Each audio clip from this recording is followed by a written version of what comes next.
I spend my life navigating the north, but the Lofoten of today is not the Lofoten of 2 years ago. The changes are dramatic. It's a struggle now. Not just against the elements, but against the sheer volume of people and the reality of the roads that weren't built for this. If you're coming here now, you're entering a different world.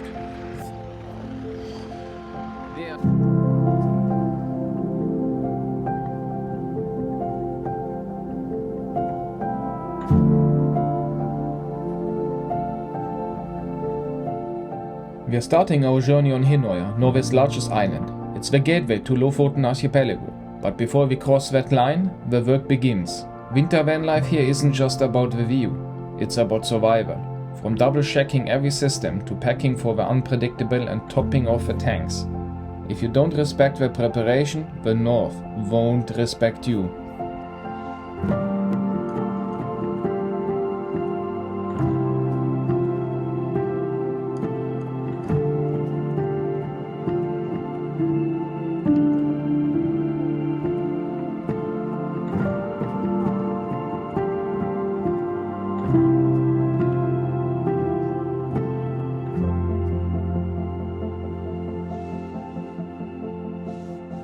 Yeah, this is how it is. We just passed minus 16.5 Celsius, and when we drove into the first tunnel it was only plus 5.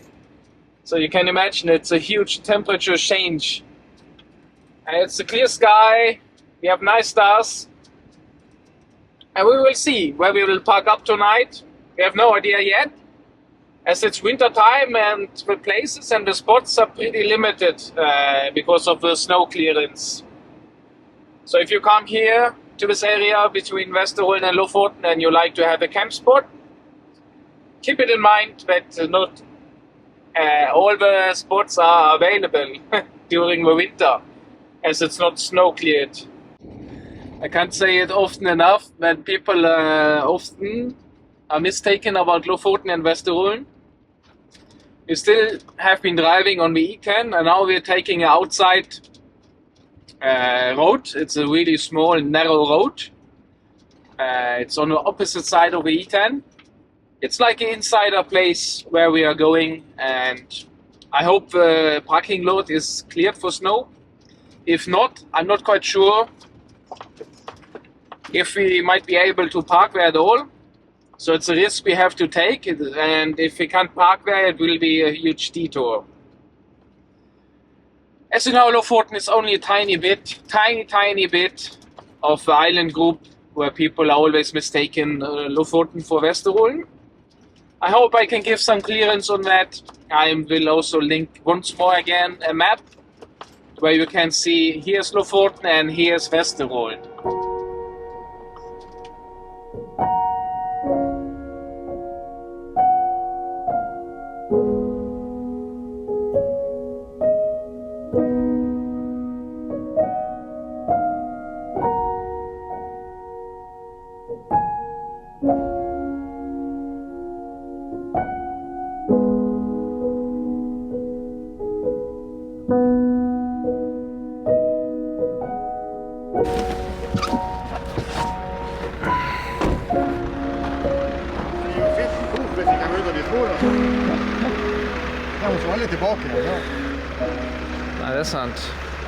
Navigating the narrow icy roads during winter van life in the Lofoten Islands is a constant challenge. When I'm driving slow, I always monitor the traffic behind me. I use the M meeting points to let others pass, keeping the flow safe for everyone. It's a game of extremes here. 1 hour it's minus 20 Celsius, minus 4 Fahrenheit, and the next it's a thawing 5 Celsius, 41 Fahrenheit. This is the reality of Arctic winter camping.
getting used to this.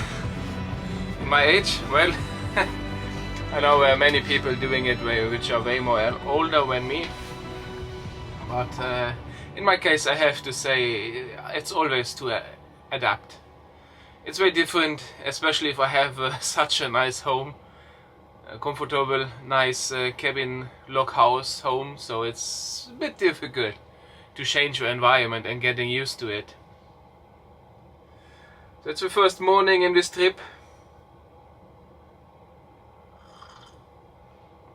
Winter van life, camping outside in the cold in Lofoten.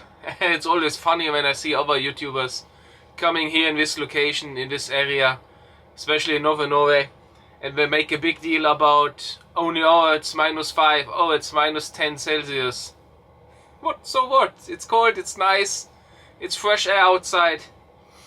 It's not a big deal at all. So I have no idea why it's always dramatical things. But maybe that's why the reason why my videos maybe are not as exciting, as I'm not making a big deal about -15, 20 Celsius. We are used to it. We were sitting outside in -15 yesterday for at least 3 hours. It's not a big deal. If you live here, how should I explain it? I have no words for it. No words.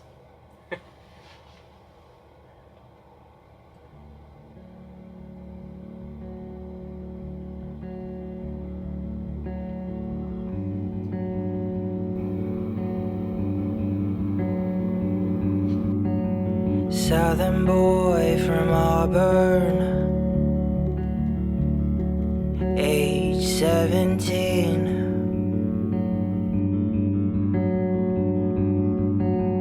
Moved here to California, a place you had never seen.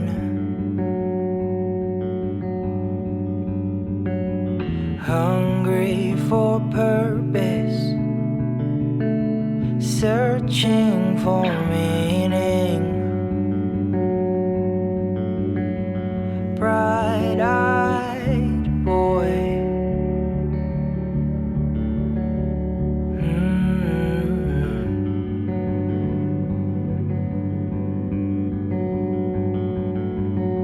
Singing songs about Jesus in strangers' living rooms. You saw the signs but were left wondering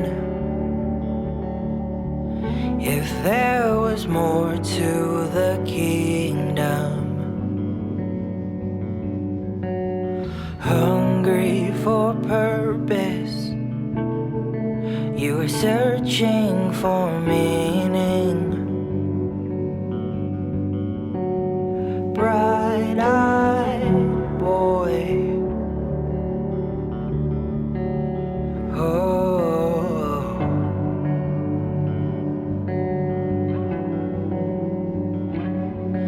And sometimes I feel like you're too good for this world. And sometimes I feel like you're too good for this broken world. Bright-eyed boy. Oh.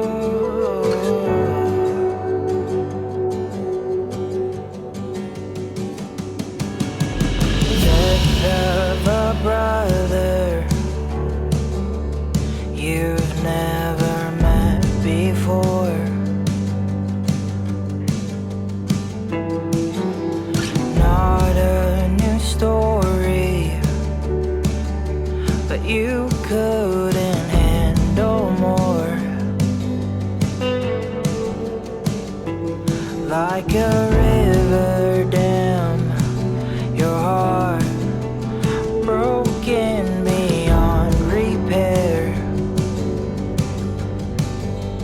Bright-eyed boy.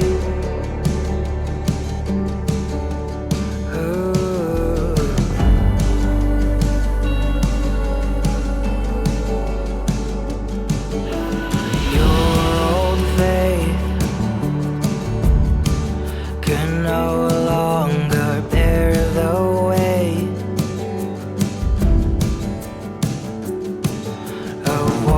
watching white men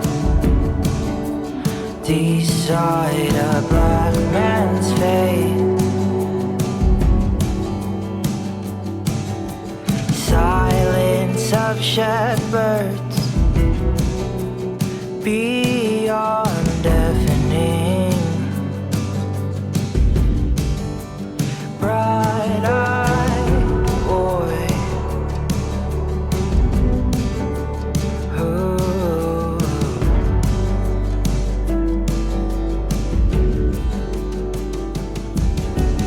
Sometimes I feel like you're too good for this world. Sometimes I feel like Such a beautiful weather. Now it's partly cloudy, as you maybe see in the drone footage. And yeah, I have to manage some of my pipes with grey water. As you know in my previous videos, I have a heating cable inside, which is really neat. So I have always clear pipes. I just need to use a little bit of my power consumptions, my battery capacity, sometimes to turn on the switch, drain everything into a grey water tank, and then everything is fine. And in Norway, if you only use water, which can contain maybe a little bit coffee or toothpaste, it doesn't matter. It's not prohibited to empty the grey water in that case, only if you use chemicals.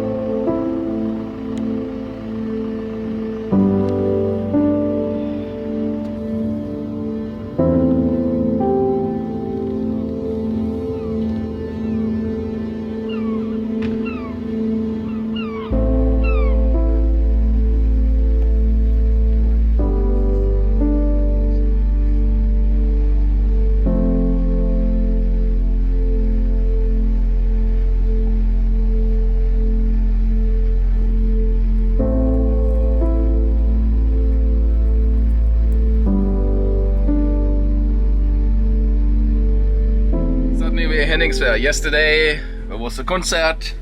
I couldn't film anything of it because it would be really strange to be there with a huge camera and doing some videos for YouTube.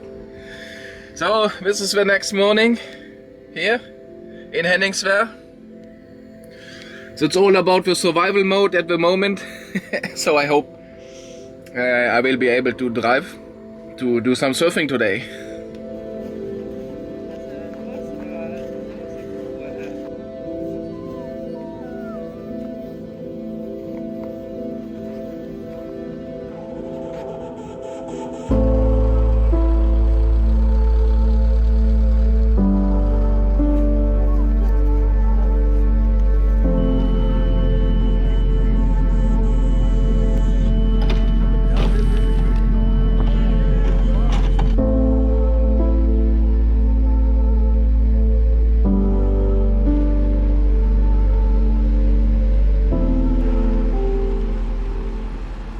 I've been sitting here for hours now. The road is a graveyard of rental cars and vans. Up ahead, more tourists. Thousands of miles from home. Realize too late that the Arctic doesn't care about your holiday plans. It's a new, darker side of winter tourism. We're seeing people who have never even seen snow renting vehicles and driving straight into the heart of a Lofoten storm. It's reached a breaking point. The headlines in Norway are full of it now, with police actually deporting and banning drivers who put lives at risk on those roads. It's a sad way for a dream vacation to end, stuck in a ditch or facing a police escort. But it's the reality of a landscape that has reached its limit. This is why I preach preparation. The north is beautiful, but it's absolutely unforgiving.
After the chaos of a road, the silence of Flakstad feels different. It's heavy.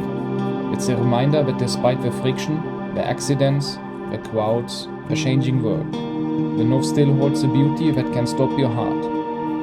I made it to the beach camp, just as the light began to fade. This journey is proving to be more than just a drive. It's a lesson in patience. But Lofoten isn't done with me yet. Tomorrow the weather changes again, and the real test begins.